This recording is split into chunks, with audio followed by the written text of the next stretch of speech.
Hi guys, welcome back to Charmaine's Kitchen. Today for dinner it's gonna be a choka dinner. And when I say choka, I mean more than one kind of choka.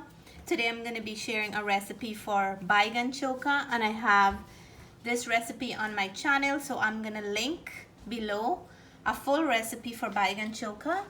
I'm gonna be making two other chokas as well, but as I proceed I will show you guys which ones I'm making today. Baigan Choka is well known all around the world and they go by very different names. So today I'm gonna do the good old-fashioned Guyanese dinner and make herself a variety of chokas. I already washed and wiped the baigan, or you can say balanje, or even eggplant. And the best ones used to make choka is the very young one, and to tell if a baigan is young, when you feel it, it will feel not too soft, not too hard, just a nice firm texture. These ones hubby bought them, so we're gonna test them out and see if they're young. From the way it's cutting, I know they're perfectly good ones. So I'm just putting these little slits into the baigan, and this will help it to cook faster. They cook very nice on open flame, but today I'm gonna hurry up the process and do them indoors in my own kitchen oven. So you don't always have to wait to do them on a barbecue or open flame on the outdoors.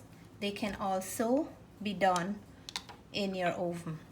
So I have my garlic here, and the way I make mine, I like to cut up some fresh garlic and add it into those slits that I just made.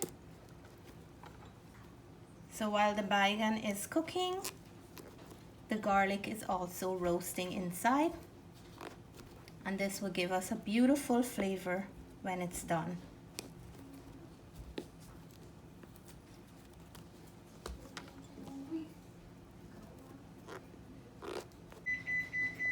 So as you can hear, my oven is ready. I'm gonna cook these in a 350-degree oven until the baigan is nicely cooked and ready for us to mash. Before I roast mine, I always brush them with some oil, and that helps them not to stick, and it also cooks the baigan faster.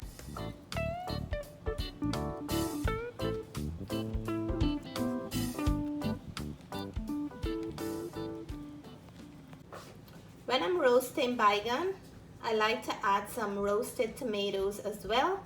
I just brushed this one with some oil. I'm gonna add 2 tomatoes into our baigan choka because I'm roasting 4 baigan today. So the next choka we will make today is some bangameri fish choka. I have here about 7 pieces of bangameri fillet. I'm gonna add salt. We're gonna go in with some black pepper. We're gonna add some green seasoning, and the green seasoning contains of garlic, thyme, green onion, pepper. So we just add about 2 tablespoons. I'm gonna leave all the measurement that I'm using today in the description box below, and I love to go in with my hands and give this fish a good massage with all that seasoning. You can see nice pepper here. We want to make sure that we season both sides.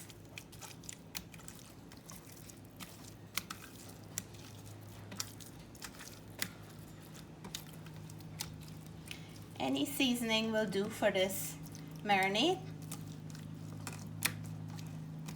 but today I'm using fresh seasoning. So I'm gonna lightly dust the fish with some flour, very lightly.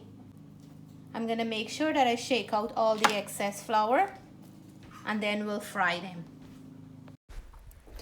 I'm gonna fry the fish until they're nice and golden brown on both sides.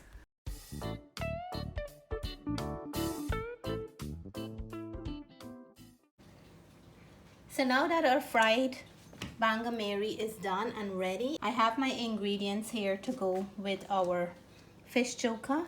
I have some cilantro and some wirrie pepper or wirrie pepper, some green onions and some regular onions. So to make this fish choka, this is what we do, and this is my mom's recipe. She makes the best fish choka. So you just want to break them up into small pieces. And I am drooling already because the smell of the fried fish and the smell of all the condiments that I just cut up really smells amazing and inviting. So these are baigan fillet. You can do this with any fish of your choice. Red snapper, gray snapper make a very nice fish choka as well. And if you're using fish with bone in, that's fine too, but you just have to take the bones out and you'll get an amazing fish choka with the fish that have bone as well. So these are hot, very hot. My mom used to make hers with the bone in, and she will take one by one of those bones out. And when she finished with her fish choka, you want to lick your fingers after eating it.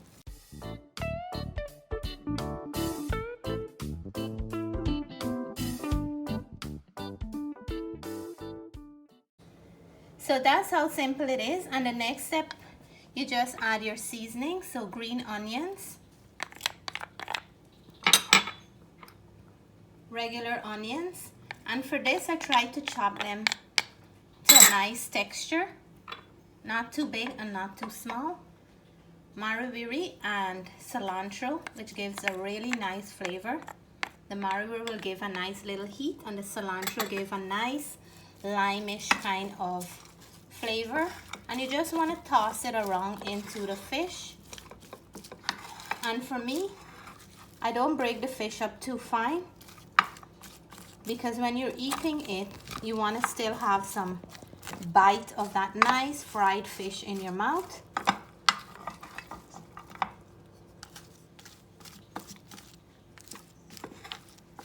And the fish already have salt, so we're not gonna add any salt to this.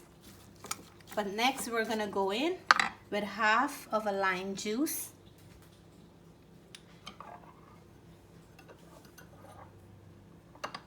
And then we're gonna squeeze the lime right over it to add a little bit of tanginess to the fish choka. And this will vamp up the flavor to another level. So make sure you get all that juice in. And then mix everything nicely together. And your fish choka is ready. If you never had this before, please give it a try. It's another way of eating fish that you can enjoy it too. So one choka is done, 2 more to go. I'm gonna start with the next one. So the next choka on the menu is some egg choka, believe it or not. And this is such a simple, easy, and delicious recipe. If you're tired of having your hard-boiled egg just like that, this is another way of enjoying it. And this is also my mom's recipe. So hard-boil, you just wanna roughly break up the egg. And my mom used to make the egg choka with eggs from our own chicken.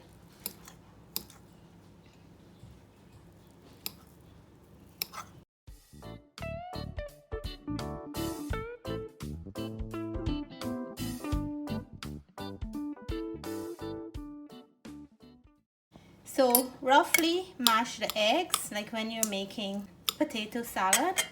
And then we're gonna just drizzle with a little bit of salt. Egg doesn't need too much salt. we're gonna go in with some finely chopped green onions from my garden. Finely chopped onions. And because it's an egg choka, I like to chop all the ingredients very fine. I have here some dill and some wirrie pepper or wirrie pepper for flavor. And the dill gives a very nice flavor. It have like a citrus-ish kind of taste, and that really complements egg well.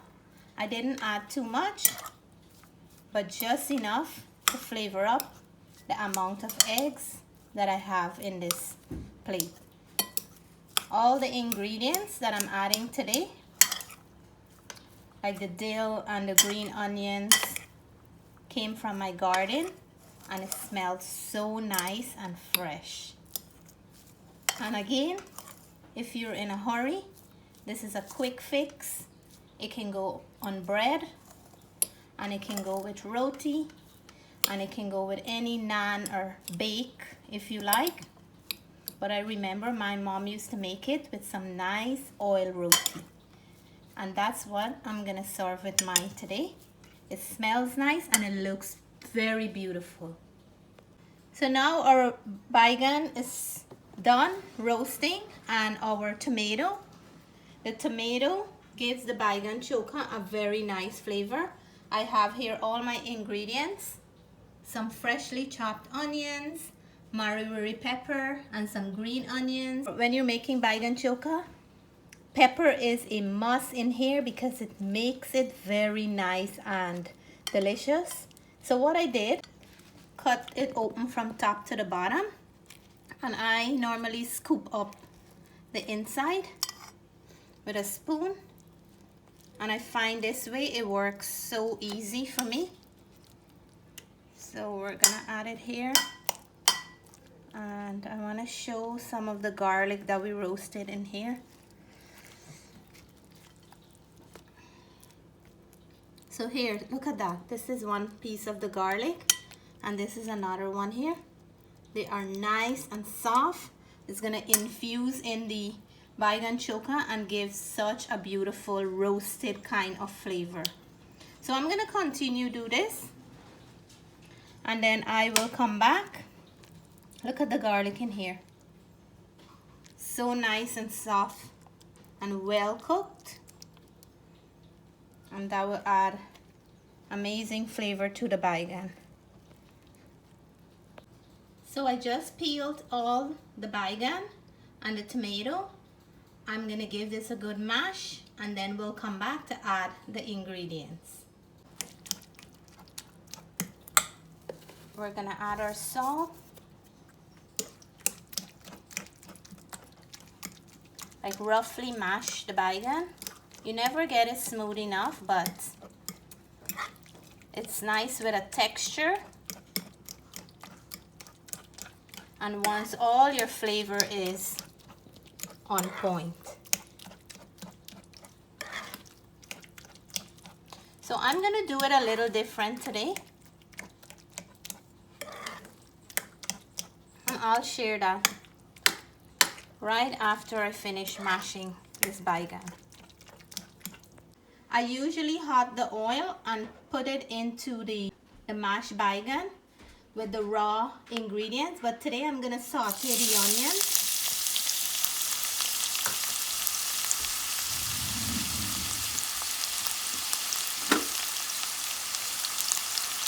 Not even a minute, just a quick few seconds. We don't wanna fully cook the onions, just to infuse that oil a little. And then we're gonna go in with the baigan. I'm gonna turn my stove off. So it's almost the same concept, but I'm just mixing it in the pan. Add all our baigan and tomato into the oil. And then we're gonna go in with the pepper. I'm using 2 different flavors of the pepper, so it's gonna be really good. And the green onions. And this was requested by Natalie. So I had to put this in today. So I'm just gonna nicely mix everything in until we can't see that oil anymore. And this will be ready. I'm gonna serve up soon. And for all my Baigan Choka lovers, I'll take a big mouthful for all of you guys. So our Baigan Choka is done. I already got all the oil well incorporated into the choka. And for those who are wondering why we add oil into the choka, it gives the choka a very nice flavor and make it very, very fluffy, as you can see right now. And I usually add coconut oil to mine, and the coconut oil in Baigan Choka, there is something about it. They're perfect paired together that it adds such an amazing flavor. Trust me, I had it with different oils, but there's something about the coconut oil that gives it an amazing flavor. So look at this and tell me if you're not ready with your plate and cup of tea. So our Baigan Choka is ready, looking good. I'm gonna move on to making the roti and then we will serve up soon. So here is our Sunday dinner. Everything is ready. I have here my egg choka, looking very nice and colorful. I have here our fish choka, looking very nice and inviting. And for all my Baigan or Balanje choka friends, I have it all here for you. And I made some hot paratha or oil roti to go with this. I'm gonna plate up, and before I plate up, I have a success story to share from Sister Donna, who tried many of my recipes and she did again, and I want to share her success story with you all. I'm so proud of you, Sister Donna, for not only making one of these dishes, but you tried so many and you always showcase them so well. So congratulations.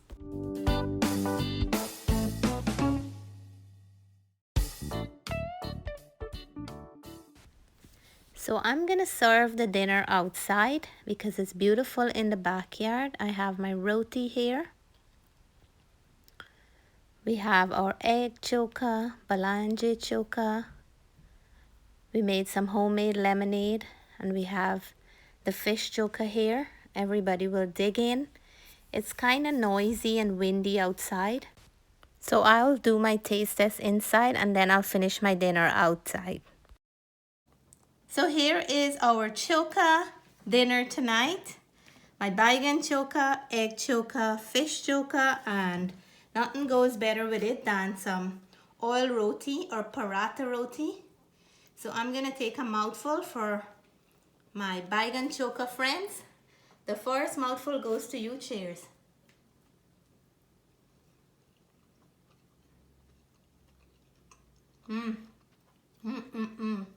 Amazing.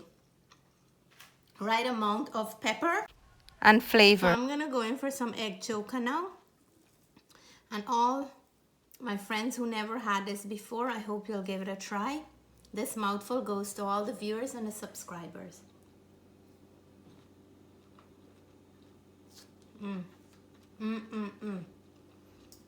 What I like about this is so simple. It's a protein and it's so satisfying. The dill take the eggs to a different level, and that wirrie pepper give it a little kick. Amazing. So next is the fish choka, and I like to take the bite with all the pepper in it. A nice big mouthful for all you guys. Cheers.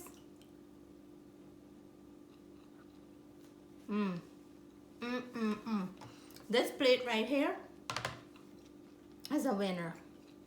Everything here is so delicious, so well flavored, and so simple. The fish choka tastes so nice because there is a little bit of crunch on the fish from the outer part, and the inside have a nice soft texture. And with that wirrie pepper and a bite of the onion, it's just perfect. So that's my Sunday dinner. Hope you had a wonderful dinner as well. Take care. If you guys like this video, please give me a thumbs up. If you're new to the channel, I hope you'll consider subscribing. Until then, I want to say stay blessed, stay safe, love you guys. Bye for now.